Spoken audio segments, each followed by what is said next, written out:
Hi all வாங்க இன்றைக்கி நான் வந்து கிட்ஸுக்கு வந்து கேரட் கீ ரைஸும் பன்னீர் ஃப்ரையும் செஞ்சு கொடுத்தேன். அது ரெண்டுத்தோட வீடியோஸும் நம்ம இப்போ பார்த்துடலாம். பார்த்துட்டு வீடியோ பிடிச்சிருந்தா லைக் பண்ணி ஷேர் பண்ணி கமெண்ட் பண்ணுங்கள். இப்போ வாங்க வீடியோக்குள்ளே போயிடலாம். ஹாய், நம்ம இன்றைக்கி பார்க்க போகிறது என்ன ரெசிபி அப்படின்னா கேரட் கீ ரைஸ். இதுக்கு மூணு இன்க்ரீடியன்ஸ் தாங்க. தாளிப்பு, நெய், கேரட், இவ்வளோ தான். ஸோ நம்ம ஃபஸ்ட்டு வந்து கடாய் வச்சுக்கலாம், நல்லா நெய் விட்டுக்கலாம். நெய் விட்டுட்டு அதுக்கடுத்து தாளிப்பு சேர்த்துக்கலாம். இதுக்கு நல்லா நெய் விட்டு செஞ்சிங்க அப்படின்னா டேஸ்ட் சூப்பராக இருக்கும். ஏன்னா இது நம்ம கிட்ஸ்க்கு பேக் பண்ணுறோம். ஸோ நல்லா நெய் விட்டு பண்ணிக்கோங்க. கடலைப்பருப்பு, கடுகு, அதுக்கப்புறம் வந்து கறி லீவ்ஸ், அதுக்கப்புறம் ரெட் சில்லி, அதுக்கப்புறம் தேவையான அளவுக்கு கொஞ்சமாக பெருங்காயம். இதுக்கு வெங்காயம்லாம் எதுவும் வேண்டாங்க, கேரட் மட்டுமே போதும். இதுவே வந்து ஃப்ளேவர் வந்து ரொம்ப நல்லாயிருக்கும். ஸோ கேரட் போட்டுட்டு ரொம்ப லோ ஃப்ளேமில் வச்சு பொறுமையாக கிண்டுங்க.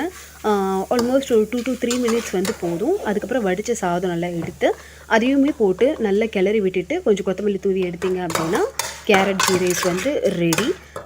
அவ்வளோதான். ரொம்ப சிம்பிளான ரெசிபி அண்ட் ரொம்ப ஹெல்த்தியுமே கூட. ஸோ இதோடு வந்து நான் வந்து பன்னீர் பீனட் ஃப்ரை வந்து செஞ்சு கொடுத்தேன் என் பையனுக்கு.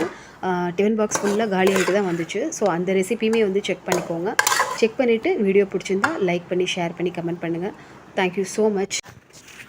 ஹாய் ஆல், நம்ம இன்றைக்கி பார்க்க போகிறது பன்னீர் பீனட் ரெசிபி. இது ரொம்ப புதுசான ரெசிபி. அது மட்டும் இல்லை, பிகினர்ஸாக இருக்கீங்க, சமையலே ரொம்ப புதுசுப்பா அப்படின்றவங்க இது ட்ரை பண்ணி பாருங்கள். ரொம்ப ஈஸியான ரெசிபி. ஒரு ஜார் எடுத்துக்கோங்க, பீனட்ஸ் போட்டுக்கோங்க, கார்லிக், சில்லி போட்டுக்கோங்க. இதோட அளவெல்லாம் வீடியோ ஸ்டார்டிங்லேயே இருக்குங்க, போய் செக் பண்ணிக்கோங்க. கறி லீவ்ஸ் போட்டுக்கோங்க. போட்டுட்டு க்ரஷ் மோட், அதாவது ஒன்றும் பாதியமாக அரைச்சிக்கோங்க. இன்னொரு பவுல் எடுத்து அதில் cornflour, chilli powder, homemade chilli பவுடரே போட்டுக்கலாம். கரம் மசாலா இது ஆப்ஷனல் தான், வேணுன்னா போட்டுக்கோங்க, இல்லைனா ஸ்கிப் பண்ணிக்கோங்க. சால்ட்டு தேவையான அளவுக்கு போட்டுக்கோங்க. போட்டுட்டு தண்ணி எடுத்து கொஞ்சம் தின் பேட்டராக மிக்ஸ் பண்ணிக்கோங்க. நம்ம இந்த பேட்டர் பண்ணிவிட்டு அந்த பீனட் க்ரஷில் டிப் பண்ணுறப்போ ப்ராப்பராக வந்து கோட் ஆகும்.